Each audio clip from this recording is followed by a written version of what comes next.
സംസ്ഥാനത്തെ സർക്കാർ ജീവനക്കാരുടെ പെൻഷൻ പ്രായം ഉയർത്തില്ല എന്ന തീരുമാനമെടുത്തിരിക്കുകയാണ് സർക്കാർ.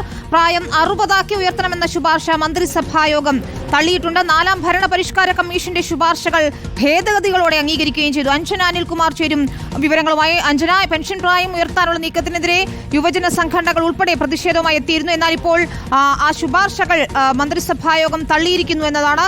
എന്താണ് വിവരങ്ങൾ? വിനീത, അങ്ങനെ തന്നെയാണ്. പെൻഷൻ പ്രായം ഉയർത്തില്ല, 60 പെൻഷൻ പ്രായം ഉയർത്തുമെന്ന രീതിയിലാണ് ശുപാർശ നൽകിയിരുന്നത്. എന്നാൽ ആ ശുപാർശ ഇപ്പോൾ തള്ളിയിരിക്കുകയാണ്. സമിതിയുടെ മറ്റ് ശുപാർശകൾ അംഗീകരിക്കുന്ന ഒരു സാഹചര്യമുണ്ട്. എന്നാൽ ഈ ശുപാർശ തള്ളിയിരിക്കുകയാണ്.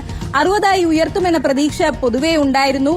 എന്നാൽ സർക്കാർ കടുത്ത സാമ്പത്തിക ബാധ്യതയിലാണ്. അതിനാൽ തന്നെ പെൻഷൻ പ്രായം 60 ഉയർത്തിയാൽ തന്നെ അത് താങ്ങാൻ കഴിയുന്നതായിരിക്കില്ല എന്നതാണ് വിലയിരുത്തൽ. എന്നാൽ സമിതിയുടെ മറ്റ് ശുപാർശകളെല്ലാം തന്നെ അംഗീകരിക്കുന്ന ഒരു സാഹചര്യമാണ്. മറ്റ് ആവശ്യങ്ങൾക്കായി ചില സമിതികൾ രൂപീകരിക്കാനും തീരുമാനമായിട്ടുണ്ട്.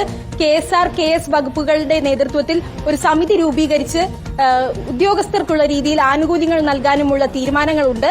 എന്നാൽ പെൻഷൻ പ്രായം സംസ്ഥാനത്ത് ഉയർത്തില്ല, 60 ഉയർത്തണമെന്ന 60 ഉയർത്തില്ല എന്നാണ് മന്ത്രിസഭ. ശരി, വ്യക്തമാണ്. ഏതായാലും പെൻഷൻ പ്രായം ഉയർത്തേണ്ട എന്നത് തന്നെയാണ് ഇപ്പോൾ തീരുമാനമെടുത്തിരിക്കുന്നത് സർക്കാർ. യുവജന സംഘടനകൾ അതിനെ സ്വാഗതം ചെയ്യുകയും ചെയ്യുന്നു. അഞ്ജനയാണ് വിവരങ്ങൾ നൽകിയത്.